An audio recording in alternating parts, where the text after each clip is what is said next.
ধূমকেতুর সাফল্য কামনা করে বড়মার মন্দিরে আশীর্বাদ নিতে নৈহাটিতে পৌঁছলেন অভিনেতা দীপক অধিকারী এবং অভিনেত্রী শুভশ্রী গঙ্গোপাধ্যায়। খাদানের পর এবার ধূমকেতু। দীর্ঘ 12 বছর পর বাংলা চলচ্চিত্র জগতে এই দুই সেরা জুটি একসাথে সিনেমার পর্দায়। সাংসদ অভিনেতা দীপক অধিকারী ওরফে দেব এবং অভিনেত্রী শুভশ্রী গাঙ্গুলির অভিনয় করেছে ধূমকেতুতে। আর সেই ছবির সাফল্য কামনা করেই আজ নৈহাটির বড়মার মন্দিরে পুজো দিতে আসেন ধূমকেতু চলচ্চিত্রের কলাকুশলীরা।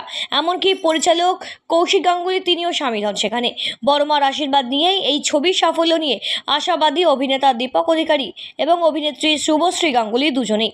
তবে একদা বাংলা চলচ্চিত্রের সেরা এই জুটিকে দেখবার জন্য অনেক আগে থেকে নৈহাটি বড়মার মন্দির চত্বরে ভিড় জমিয়েছিল বহু মানুষ।